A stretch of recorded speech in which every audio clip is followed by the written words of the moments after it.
Nu, tā, sveiks, Jāni.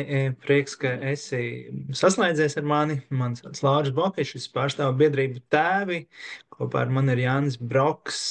Kā tevi pieteikt šajā brīdī? Nu, sveiki, Lauri. Droši vien šajā kontekstā pirmais, laikam, divu dēlu tēvs, tēvu grupu vadītājs. Uh, Nākošais, laikam, tā, ka man ir psiholoģiska izglītība un sociālā jomā es strādāju vairāk nekā 15 gadus, vēl vairāk strādāju psiholoģiskā jomā. Un ikdiena man ir sociālais uzņēmums, kur arī strādāja ar cilvēkiem no sociāla riska grupu. Nu, Kurš tā tad ir. tev ir? Jā. Tā ir bagātīgs fons un pieredze tam, ko tu dari. Un, jā, un mēs biedrībā tevi pazīstam vislabāk ar to, ka tu studē un palīdzi atbalstīt tēvus šķiršanās situācijā. Es vadīju vairākas šķirto tēvu atbalsta grupas. Nu jā, bet tiekamies mēs šodien bērnu mentālās veselības nedēļas ietvaros, kuru savukārt rīko un pasaulē laiž Debesmana. Un mūsu šīs dienas saruna ir par to ar diezgan tādu, man liekas, eksplozīvu nosaukumu, kāpēc tēvi brūk un sabrūk.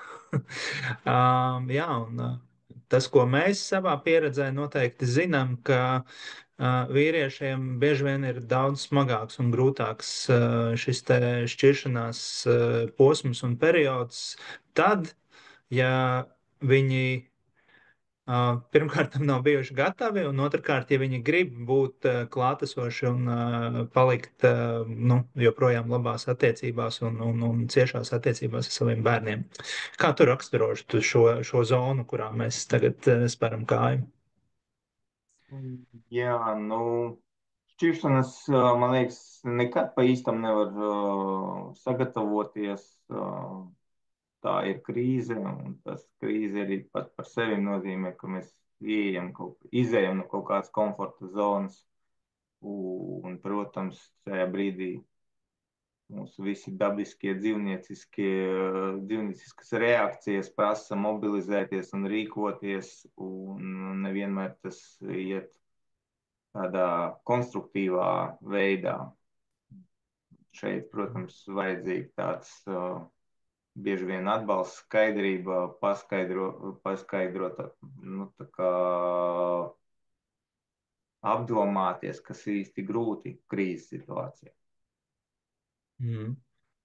Tev ir varbūt izkristalizējies, tomēr, nu, kas ir tas tāds ABC soļi, kurus darīt, ko darīt, vai nu, no kā noteikti atturēties vīrietim tajā brīdī, kad viņš nonāk uz šī sliekšņa. Droši vien pēc brīža parunāsim, tās situācijas ir atšķirīgas, ir brīži, ir situācijas, kur vīrieši nonāk fakta priekšā, ka ir jāšķiras. Un ir, protams, arī situācijas, kur vīrieši ir tie, kas nolemj, ka partnerattiecībām jāliek punkts. Bet, ja tā vispārīgi skatas, nu, kas ir tāds ABC algoritms, ko būtu jāievēro, lai būtu lielākas cerības saglabāt gan tādas cieņpilnas vecāku attiecības, gan saglabāt veselīgu un pietiekamu kontaktu ar bērniem.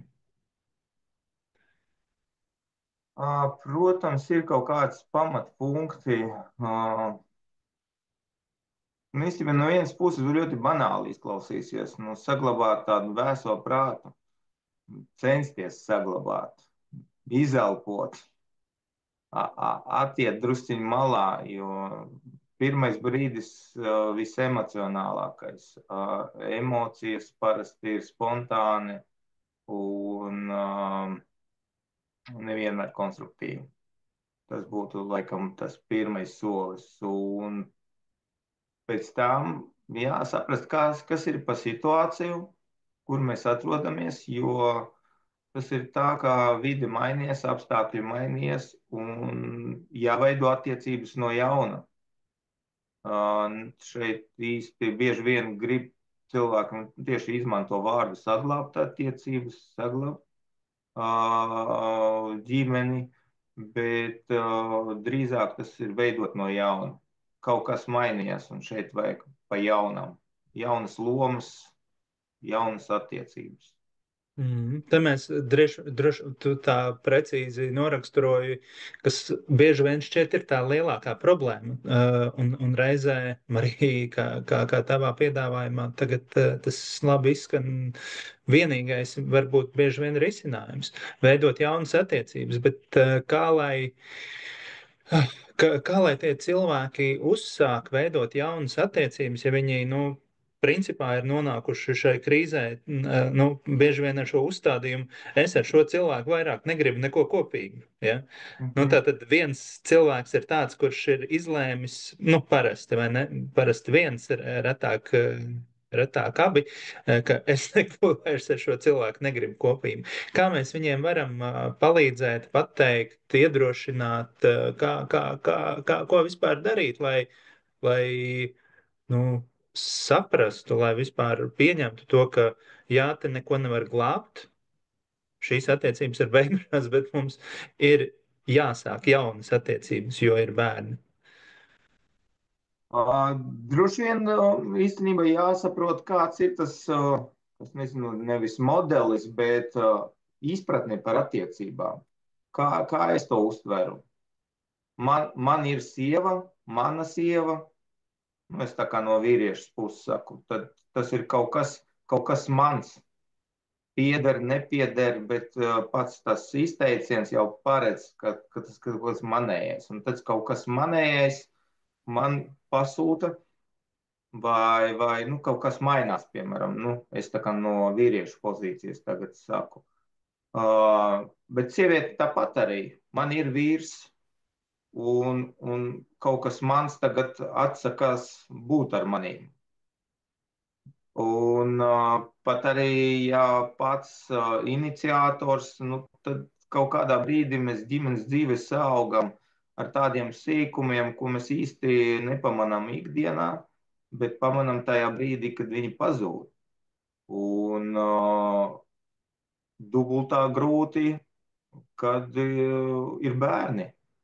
Un pēkšņi saprotu, ka man pietrūkst no rīta tīrīt zobus ar bērnu, pagatavot brokastis. Tas ikdienas maziņas darbiņus un kaut kāds kontakts, jo vairs bērnu nav. Un, jā, šeit saprast sākotnēji, kādas tas ir tādas attiecības. Mēs esam precējušies, tas nav ne mans, ne tavs. Es nevienam nepiedaru, man neviens nepieder. Katram cilvēkam ir izvēle. Un, ja tā ir tā, tad kādas ir tās izvēles un kādi būtu mūsu divu cilvēku savstarpējā komunikācija, saikne un runājot par bērniem, kā mēs divi cilvēki, nevis kā viens, bet divi dažādi, mainīsim mūsu sadzīvi, dzīves apstākļus, bērnu audzināšanu. Un tas būtu laikam tas pirmais punkts, tā apziņa, ka mēs neesam viens otram, viens pieder otram, bet mēs esam divi cilvēki. Tas ir bieži vien ļoti grūti saprast, īpaši emocionāli, kad tas ir piesātināts. Jā, tu redzi, par to piederēšanu runā, un kā tu saki, tas dubult sāpīgi un grūti ir tad, kad ir bērni, vai bērni kādam pieder. Jā, tas Jo ir tas, ar ko mēs tāds. saskaramies praksē, vai ne, ir tas, ka nu, vismaz kāds bieži vien domā, ka bērni pieder vairāk kādam vienam no vecākiem, nevis abiem, vai vēl jo vairāk, nu, īstenībā pieder paši sev, un mūsu uzdevums ir vienkārši rūpēties par viņiem un būt vecākiem. Jā, nu šeit arī tādas kultūras tradīcijas, kas svarīgāks, bez kā bērns nevar un kas ir vajadzīgs un kāds ir tas ģimenes modelis. Tas arī tāda gan tradīcijas, gan stereotipi. Protams, jā, bērnu audzināšanas, tas arī tā kā uztvert. Jā, tu ļoti precīzi saki, bērns, mēs sakam, mans bērns, es atbildīgs, es lemju, ko tu darīsi, kā tu darīsi. Bet vai mēs viņu uztveram kā neatkarīgu cilvēku, kurš spēj pieņemt lēmumus, uzticamies un atbalstam? Tas arī bez šķiršanas ir bieži vien grūti. Tur ir tā Mm. bērnu attīstības posmi arī ļoti bieži izaicinoši. Mm. Un šķiršanas Jā. laikā tas padara vēl sarežģītāk. Mm. Jā, atgriežoties pie tā mūsu sarunas virsraksta, tie tēvi brūk un sabrūk. Kāda ir tava pieredze, kurā brīdī vairāk vīrieši spēja nākt pēc atbalsta vai atzīt, ka viņiem ir vajadzīga palīdzība? Tad, kad viņi vēl ir tajā brukšanas stadijā, vai tad, kad viņi jau ir sabrukuši?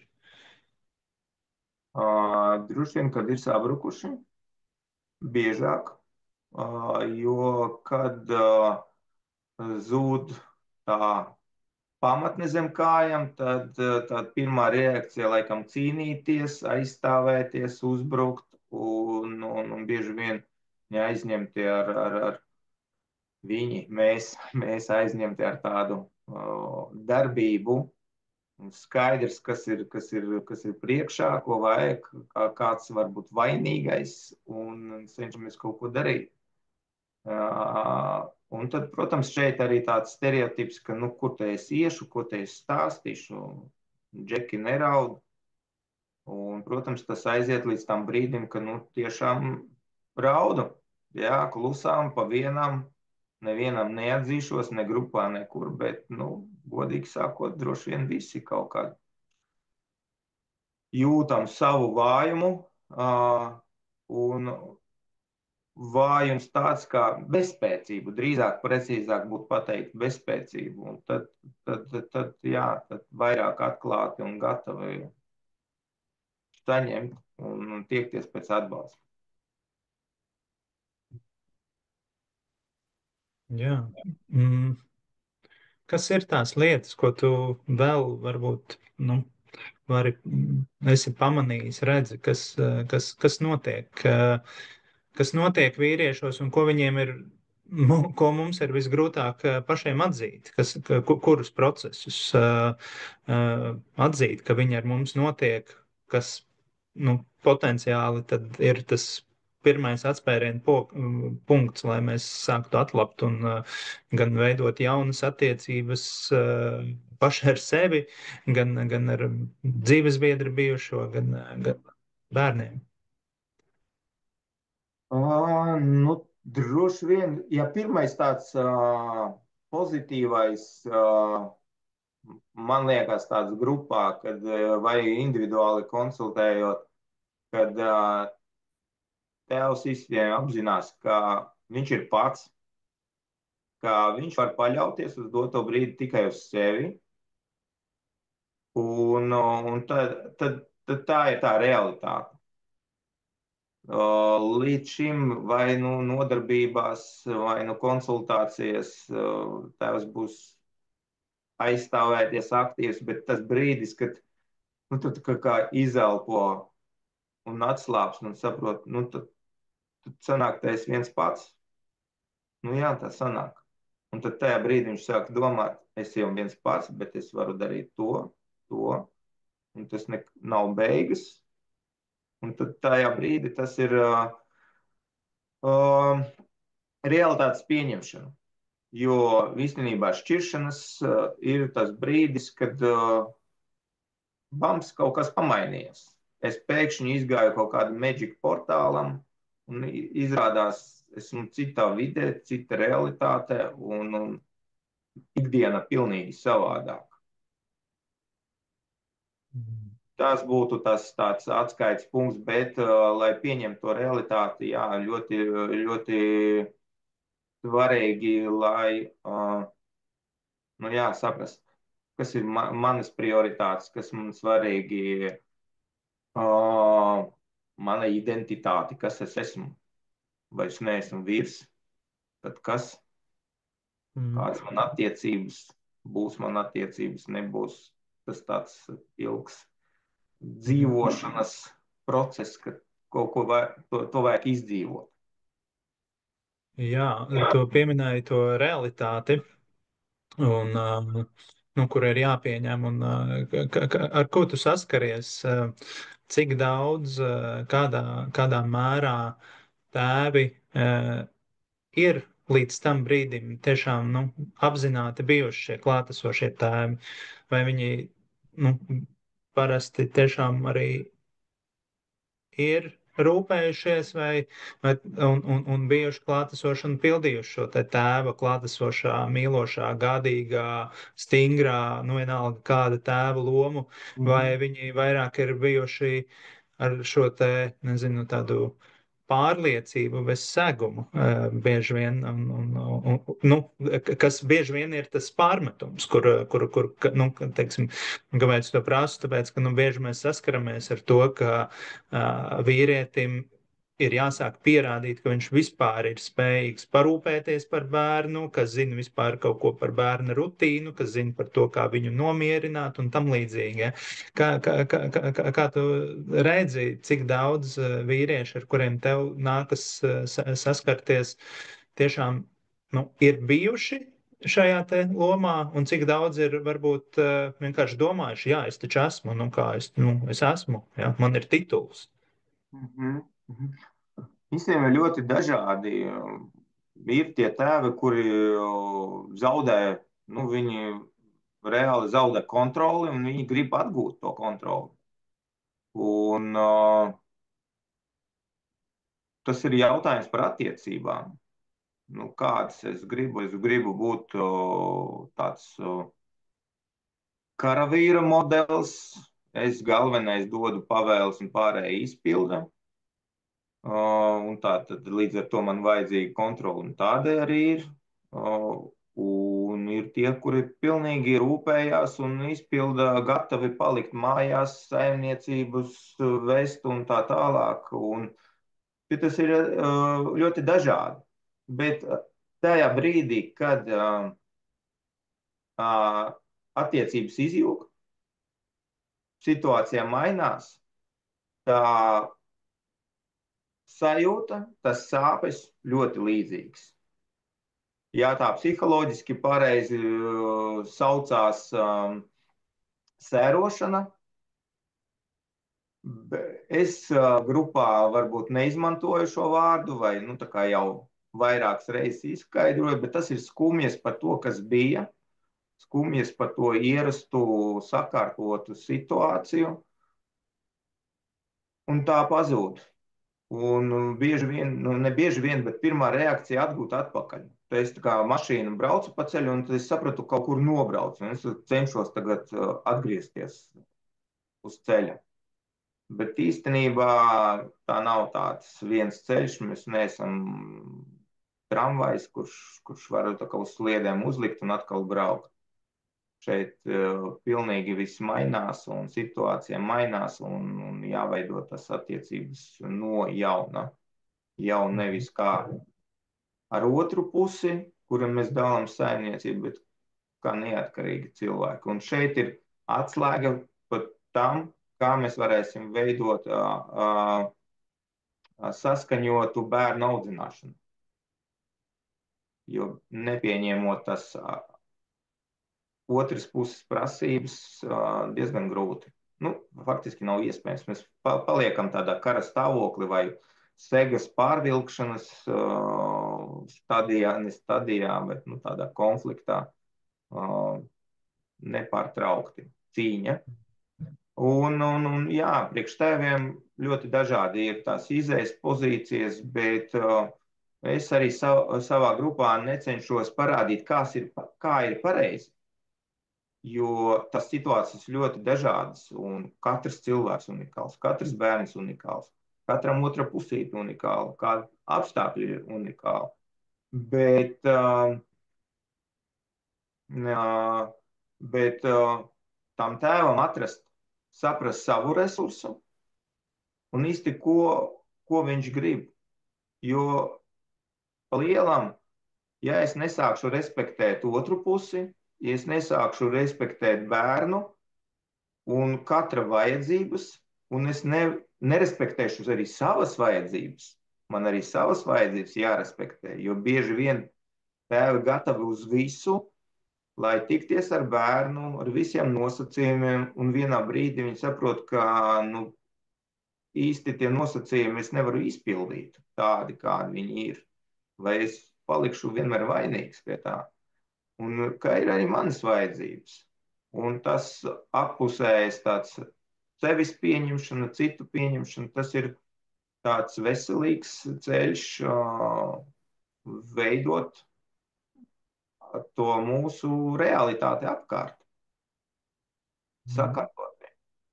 Jā, mazliet pakavējoties pie tā, ko tu teici par šim te saskaņoto vai nesaskaņoto bērnu audzināšanu. Tas ir kaut kas tāds, ko es arī bieži vien dzirdu, ja, ka, ir tieši tā, ir no vienas puses šī vēlme uzturēt attiecības, bet no otras puses ir joprojām gan pamatoti, gan nepamatoti, šis tāds sāpes.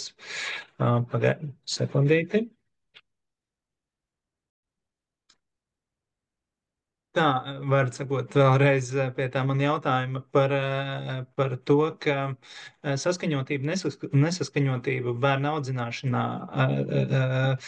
es bieži dzirdu, ka tas ir tas, kas turpina tos cilvēkus graust un tās attiecības, vecāku attiecības graust, ja, jo katram ir sava priekšstata par to, kas ir labi bērnam, kas ir slikti, kas ir droši, kas ir nedroši. Ja. Un tas šķiet ir bieži vien tādas sāpīgākās situācijas, jo tur es bieži vien dzirdu to, ka tas īstenībā jau ir bijis attiecību laikā šī te, nespēja salāgoties vecākiem savā starpā. Un pēc tam, kad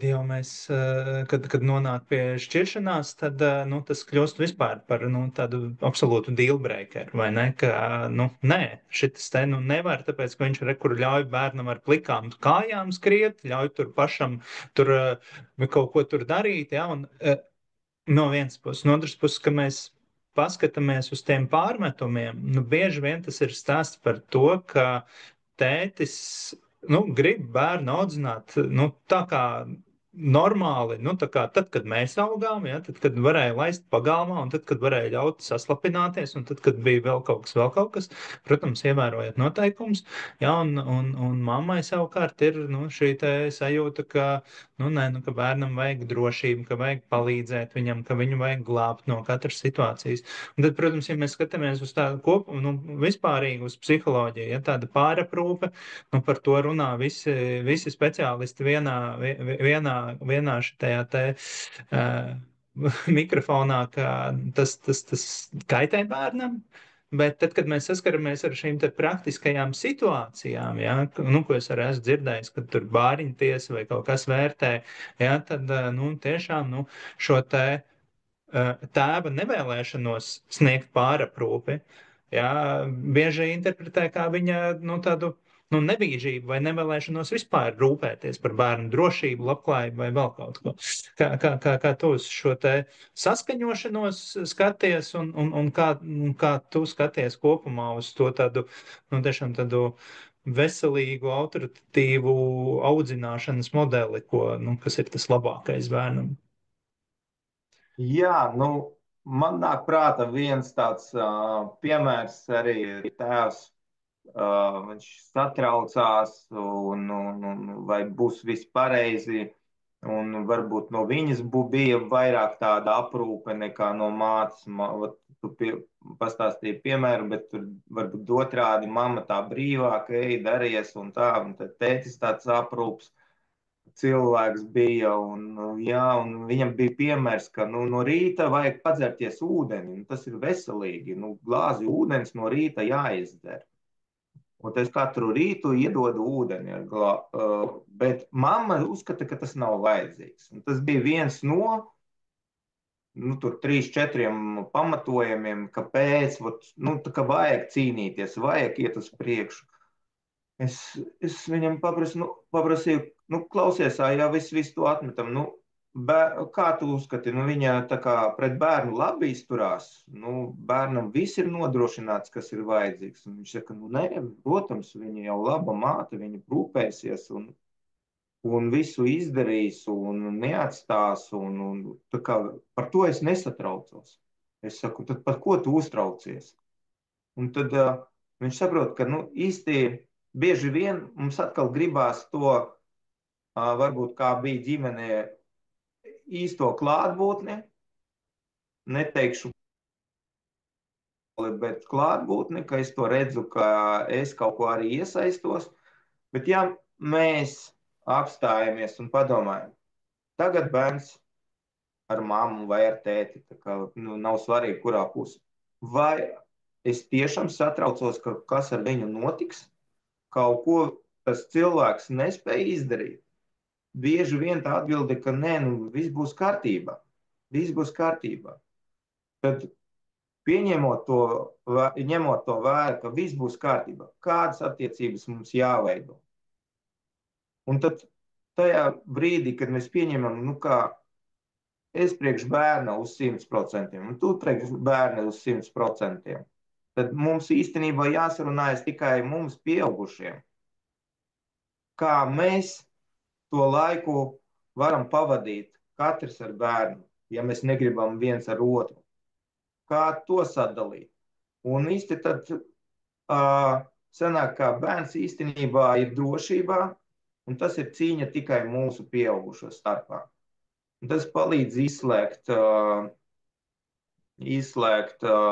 bērnu kā sviru, ko izmanto šķiršanas laikā. Bieži vien tas palīdz tā apziņa, ka ar bērnu viss pamat līmenī viss būs kārtībā, nekas nenotiks. Tas būtu tāds primārais.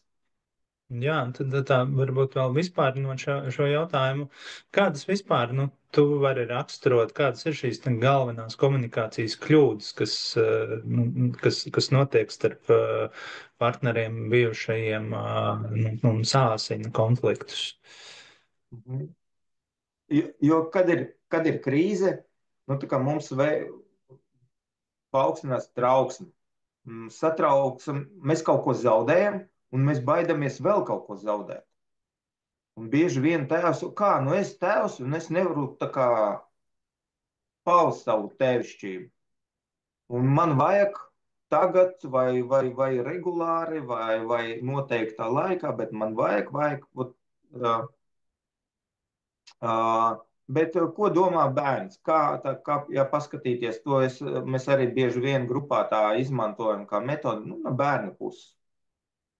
Paņemsim, piemēram, bērndārza vecumu. Bērns pamodās, viņš zina, ka viņam būs brokastis uztaisīs, viņš paēdīs, viņam jāiztīra zobus, jāaiziet uz bērndārzu, tur viņš spēlēsies, gulēs, atnāks mājās.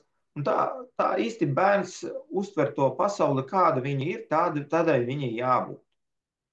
Un šajā brīdī bērns redz, ka vecāki strīdās, kasās par visu kaut ko. Īsti bērns uztver to kā ikdienu. Tā arī īsti jābūt. Otra lieta, ja vecāki pārāk uzmanīgi un vēl sāks vēl visādas piezīmes. Davai es tev saģērbšu, jo tur mamma to neizdarīs, kā nākās. Tad bērns atkal uztver to kā normāli. Un tādā veidā bērns apgūst tādas manipulācijas metodes, kā pareizi iekniept, neko nepasakot. Un faktiski bērns vienkārši ar tādu ikdienas pieredzi veido savu uzvedības modeli. Bet bērns īsti nesatraucās par to, ka tagad ir šķiršanas, tagad kaut kas pazūd. Viņam nav tādas tiešas, nu, protams, ka ja nenotiek vardarbība un tā tālāk, bet bieži vien vecāki vairāk satraucās par to, ka bērns satraucās, nekā pats bērns. Un šeit Mhm. ļoti svarīgi, pilnīgi iespējams, atnākt pie bērna neatkarīgi no vecuma, izvēlēties vienkārši atbilstošu valodu. Klausies, mēs ar mammu strīdamies pēdējā laikā. Jā, pamanīju, ko tu par to domā? Nu, bērns drīzāk pateiks, nezinu, vai nu, man tas nepatīk. Nu, mēs strīdamies, jo mums ir domstarpības, bet mēs tevi mīlam, mēs par tevi rūpēsimies, es par tevi rūpēšos, un šo ļoti svarīgi atskaņot, lai bērns saprot, kas notiek un kas būs rītdien, kas būs parītdien.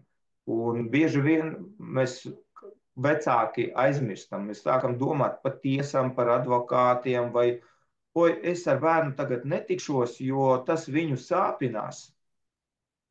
Jo es nevaru tur kaut kā ilgāk pavadīt laiku. Nē, īsti vajag tikties, īsti vajag arī parunāt un paspēlēt. Jo bērns, viņš bauda dzīvi.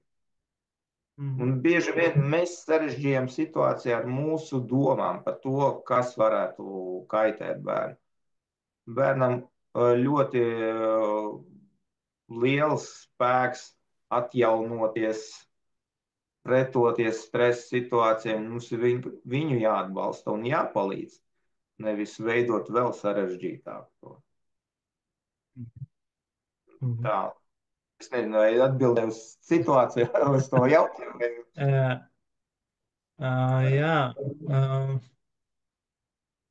jā, jā, jā, tā aprakstīja labi situāciju, bet, nu, jā, joprojām, tā kā, jā, man liekas, tu forši izstāstīji tādas ikdienas situāciju kontekstā, kas notiek, kad bieži vien tieši tā neapzināti, nu, tie vecāki sāk šos te, nezinu, sprunguļus paši savos riteņos un vecāku lomas riteņos spraust, laikam, ar tādu, tieši tā, kā tu teici, bieži var šķist, ka tas, ko mēs darām, ir rūpes, ja, un liela mīlestība, bet patiesībā tā ir kontrole un kaut kādas varas izpausme, ja, kurā gan darbībā, gan kaut kā vārdos realizējas. Nu jā, mēs jau sarunas sākumā par to runājām mazliet, bet tad vēlreiz tā atkārtojot, tad savukārt, kas ir tas, pie kā pieturēties? Nu, tā viena lieta ir nu, tā elpošana un tas miers. Ja? Jā. Neeskalēt situācijas, nebūt impulsīvam. Bet kas vēl, lai nu, tiešām saglabātu šo iespēju būt klātesošam, mīlošam, gādīgam tēvam bērnu dzīvē arī pēc šķiršanās? Mhm. Kam vēl pievērst uzmanību? Jā, īstenībā to, ka atkārtot ar mani viss kārtībā. Es neesmu sabojāts, vai tas nav tāds kaut kāds ļaunais liktenis, kas man tā kā noklāja un man jāmocās vai sevi vainot.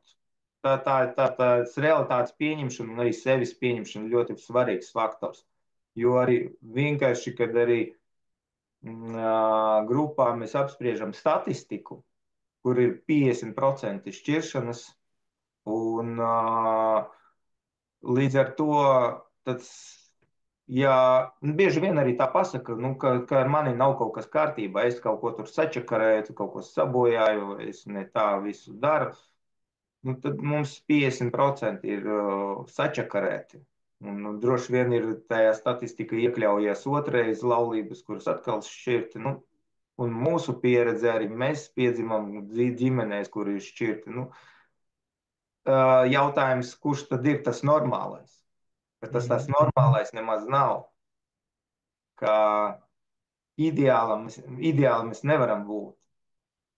Mums arī tā tendence būt tādām izcilniekam, tēvu attiecību, būt tēvam vai attiecībās, bet īsti tāda nevar būt ideāls. Un kas tad ideāls, to sarakstīņu ar to ideālo tēvu, un tā kā var sastādīt, bet Mm. mēs pieņemam, ka nav. Un tas ir tāds atkal ļoti svarīgs moments. Īstenībā, jā, nu, es tagad domāju, ko es stāstu. Es visu laiku stāstu, ka nevajag tik daudz stresot. Vajag vairāk pieņemt sevi un vairāk analizēt, ko es daru, kā es domāju, kā es jūtos, un tāds, un tā veidot savas attiecības un darbības. Jā, Jā, redz, tas, ko tu saki, man liekas, kā naglai uz galvas, jo tā ir viena lieta, ko es tiešām arī esmu daudz dzirdējis, vai ne? Kā tu saki, tā mūsu izcēlesme pirmkārt jau nosaka to, ka mēs, jau tad, kad mēs augām, tad liela daļa no mums neauga ar tiem tēviem, vai ne? Un tad tas, ko es dzirdu no mūsdienu tēviem, nu, tad šīs te tieši, jā, šīs eksistenciālās mokas, vai ne, kuras ir mazāk pat praktiskas, bet viņas ir vienkārši tādas, nu, viņas viņiem tiešām, viņiem un mums šķiet tiešām, nu, tādas nepārvaramas. Un tāpēc, laikam, tā sabrukšana notiek, jo tā tēze ir tāda, es augu bez tēva, vai ar, nu, bez normāla tēva, vai vēl kaut kā, un tas bija viens no maniem mērķiem, ka es būšu labs un gādīgs un nešķiršos un būšu. Un tad tomēr pienāk šī te individuālā X stunda, ja, kur sabrūk iedibinātā, būvētā, cerētā kārtība. Ja, un tad tas vīrietis ir tā priekšā, ka viss, man ir bērns, man ir izjukusi laulība, man nav vairs iespējams piepildīt šo te vienu savu dzīves lomu vai mērķi, kādu es viņu biju nospraudis, kur es biju pateicis pats sev, apsolījis, ja, ka nekad ar mani nebūs tā, kā bija man. Un tad viņam ir vienalga 30, vai 35, vai 40, vai 45, un viņš tomēr nonāk tajā punktā. Un tad ir tas, ka viss tur vairs nebrūk, tur ir sabrucis. Ja? Un, kas tev ir sakāms visiem šiem vīriešiem, kuri nu, tieši iestrēgti šajā te, nu, tajā dziļajā pārliecībā, kurā viņi saprot, ka visi viņi ir pazaudējuši paši sev, saviem sapņiem, saviem, kā tu teici, ideāliem. Un kur pat nav, ja stāsts par būšanu ideālam tēvam, bet vienkārši par to, ka, hei, es tā nesačakarēšos. jā. Uh, mēs atgriežamies pie tā jautājuma, īstenībā tāda pamata jautājuma. Ko nozīmē būt tēvam? Kas ir tēvs? Un bieži vien, nu tā, nu kas nu, mans bērns, esmu tēvs. Bet tad sanāk tā, ka vīrietis, kurš izdarīja darbiņu un negrib audzināt bērnu un atsakās no viņa, vai viņš būs tēvs? Nu, pēc būtības, jā, viņš ir bioloģiskais tēvs, bet viņš neveic to ne sociālo funkciju, ne emocionālu, nu, viņš nepiesaistās. Tēvs droši vien arī tas, kas audzina. Ja um, mēs, es nezinu, adaptējam bērnu, tad mēs kļūstam pa vecākiem, tad es arī varu būt tēvs, kurš, ja es neesmu bioloģiskais. Ok, bet ir tādas situācijas, kā, es nezinu, vecākais brālis rūpējas par jaunākiem bērniem, un viņš principā pilda šo funkciju, tēva funkciju. Vai viņš būs tēvs? Nu, īsti nē, bet kaut kādu tēva funkciju arī. Viņš savu tēva modeli veido. Šķiršanas, bieži vien otras laulības, un tad arī ir no citām laulībām bērni. Un ja viņi mazāki, viņi bieži vien pat neatcerās savus īstos tēvus. Un tad šeit es varētu būt arī tēvs. Tā tēva loma ļoti dažāda, un viņa var būt ļoti dažādi izpausties. Un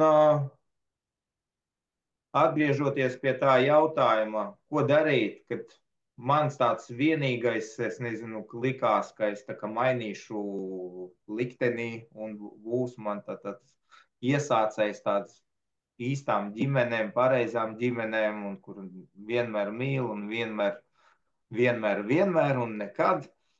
Uh, uh, tas ir par attiecībām, tas ir par stereotipiem, bet tas nav par tēvu īstenībā. Šajā brīdī mēs ar tevi runājam, vai tu esi mazāks tēvs šajā brīdī? Nē, kad bērns iet skolā, tu vai treniņā, vai bērngārzā, tu esi mazāks tēvs. Ja tu aizbrauksi uz Ameriku, uz citu pasaules galu, nezinu, uz Antarktīdu, vai tajā brīdī es kļūstu mazāks tēvs? Nē, tā ir mana iekšējā būtība, kad es domāju, satraucos, interesējos, pārdzīvoju. Pat es neesmu klāt, bet man tā vajadzība iekšā ir. Un šķiršanas brīdī, kad ir konflikti, kad viens otram liek šķēršļus, un īpaši jā, tēva pārdzīvo, ka nu, ar tiesu ir aizliegts tikties, tomēr es palieku tēvs. Ja nevaru tagad fiziski rūpēties par bērnu, bet esmu tēvs. Es nemazāk, pat varbūt vairāk to izjūtu. Un kad bērni izaugs, precēsies, viņiem būs bērni, vai es palikšu mazāks tēvs? Nē, palikšu tas pats. Un šeit man patīk, bieži vien kā piemēru pieminu, senā Grieķijā mīlestība bija vairāki veidi. Un mūsu kultūrā mums ir tikai viena mīlestība, tāda kaisle, kura uzplaukst, un tāda jābūt visu mūžu un visu laiku deg, un viens otram skatās acīs. Tā ir tikai viens no veidiem no senas Grieķijas mīlestība. Bet ir mīlestība pret vecākiem, pret bērniem, dažādas. Šo var kurš ievadīt Google un paskatīties, kāds ir tas apraksts. Un, kad mēs paskatāmies, tas arī dod to izpratni, kā mēs turpinām mīlēt savu bērnu. Un neatkarība no tā, esam mēs klāt. Un kā tēvs, es turpinu realizēties. Un vienkārši tie apstākļi mainījās, mēs izšķiramies, vai vēl kaut kas notika, bet es palieku tēvs. Un kā tēvs, es turpinu realizēties. Un tas nav saistīts ar laulību un attiecībām. Attiecības var mainīties. Bet kā tēvs, es palieku. Tēvam būtu, tas ir forši. Jā, mums sarunas strauji jau laiks tuvojas noslēgumam. Noslēgumam divi jautājumi pilnīgi atšķirīga mēroga būs. Viens milzīga mēroga, otrs tāds ikdienišs. Un tas milzīgā mēroga ir par tevi kā tēti. Ja? Mēs, kad sākām runāt, tu teici, tev ir divi dēli. Un, jā, ņemot vērā šo tavu patiesā tēva definīciju, nu, kas ir tas, kā tu pieredzi būšanu tēvam savu dēlu dzīvēs un kā viņi pieredz tevi? Kas ir tādi, varbūt, tavi spilgtākie vai pēdējie momenti? Kā es cenšos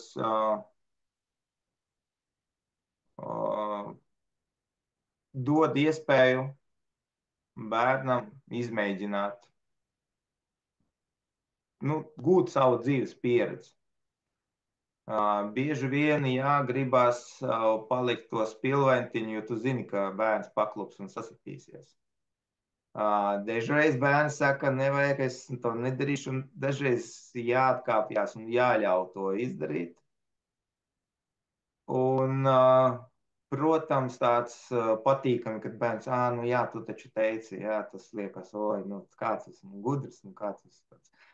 Bet īstenībā mans prieks, kad bērni izdara kaut ko vairāk, kaut kā viņi pāraug mani, un tas man dod tādu gandarījumu, ka kaut kas ir vairāk izaudzēts nekā es.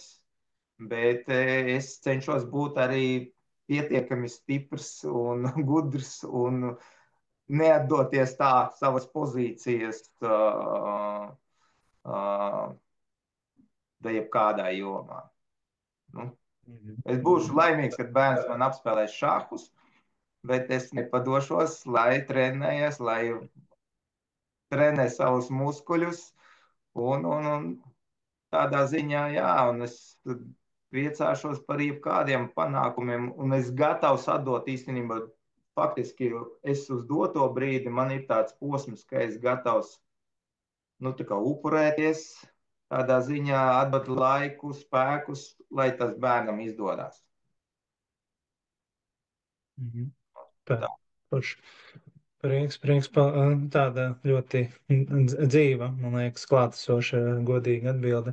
Nu jā, un slēgumā klausies tas mazais jautājums, kā tev šķiet, vai valsts vispār redz un apzinās tos brūkošos vīriešus? Vai mēs redzam, ka ir jebkādā formā, kur valsts domātu par mums? Jā, tas ir tāds mazs jautājums uz vēl vienu stundu. Valsts. Es zinu, kā es domāju, divējādi. Nu, tā kā te ir appusēji. Īstenībā pašlaik paliek tāds stilīgāk, tēvu grupas, tēvu atbalsts, tas ir forši, tā kā malači, un tad viss kaut kā tas tāds skan, tēma patīkama, rezonance laba. Bet bieži vien es saredzu to, ka tēviem jābūt arī gataviem no savas puses būt aktīviem, atvērtiem, saņemt un dot atbalstu. Jo bieži vien tāds tie stereotipi, droši vien kā stereotipi, vai kultūras mūsu backgrounds, kā, nu, kā jābūt tiem stipriem un nav ko tur čīkstēt un ņurkstēt.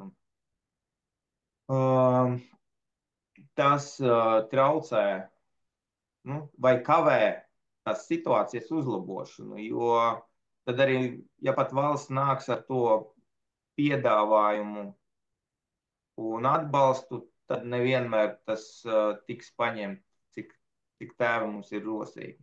Savukārt, ko es domāju, kur vajadzētu no valsts puses vairāk akcentēt uzmanību uz to, ka tēvam ir līdzīgas tiesības šķiršanas jautājumu, jo pašlaik arī tāds paliek tāds, nu, tā kā, nu, māte pat par sevi vajadzīga, nu, tēvs var būt brīvdienās. Nu, šeit mēs tādu ejam uz tādu līdzvērtīgu attiecībām, un šeit vīrieši paliek tādā vairāk tāda upuru lomā, un bieži vien tas pirmais uzrāviens, nu, tā kā mātei priekšroka. Kāpēc? Nu, tāpēc, ka tā ir, bet īsti tā nav. Mainās situācijas, ja agrāk sievietes nevadīja autobusus, jo bija tā, ka, ja saplīst ritenis, šoferim vajadzēja izvilkt to milzīgo riteni, atskrūvēt milzīgas skrūvas, jābūt fiziski spēcīgam. Un tad tāpēc vīrieši bija šoferi. Tagad var pacelt klausuli un izsaukt tehnisko dienestu. Un šoferi var būt sievieti, tad arī vīrietis var būt tas rūpīgs, gādīgs un uzmanīgs cilvēks, jo dzīves apstākļi izveidojas tā, ka resursi ļauj to darīt un jādod iespēju arī vīriešiem, nevis pat dot iespēju, bet netraucēt viņiem to darīt. Jo bieži vien te šķiršanas procesā uzliekās ierobežojumi kā defaulta, kā vīrietis pēc tam. Mm. Tas būtu. Paldies, paldies, ka tu ieskicēji, jā, noslēgumā šo tiešām tēmu, par kuru mēs varētu runāt nākamo stundu. Par šai man sauc Vāris Bokišs no biedrības tēvi, kopā ar mani bija Jānis Broks, brīnišķīgs sociālais darbinieks, psihologs un atbalsta grupu vadītājs un tēvu grupu vadītājs, ar kuru mēs arī sadarbojamies. Jā, tikāmies mēs bērnu mentālās veselības nedēļas ietvarā, ko rīko Debes Manna kom. Forši, nu, var sakot, ceru, ka mūsu saruna kādam ļauj atkal padomāt, es domāju, viena no svarīgākajām lietām, tas, domāju, tas vēstījums audās cauri mūsu sarunai, ka vīriešiem, tēviem nav jābūt vieniem savās problēmās, izaicinājumos, krīzēs, ka ir dažādi formāti, dažādi palīdzības rīki, pašpalīdzības rīki, speciālisti un organizācijas, kas var palīdzēt, gan saprast, kas ar pašu notiek, gan palīdzēt sastutēt prātu un saprašanu, kā veidot attiecības ar bērnu pēc tam, ja attiecības ir izrušas. Protams, novēlam visiem stipras, lielas ģimenes. Demogrāfijai pie mums ir jābūt milzīgam sprādzienam, kā ir pateicis prezidents un citas amatpersonas, vai ne? Nu, skatīsimies, vai sekos darbi, un daļa droši vien no tiem darbiem ir saistīta ar to, ka, jā, nu, ka ir jāredz arī kopumā tie vīrieši un tēvi šajā te visā bildē ar mūsu atbildībām, mūsu iespējām un arī ar mūsu limitācijām. Kaut kā tā. Paldies, Jā, Jānis. paldies visiem! Tā.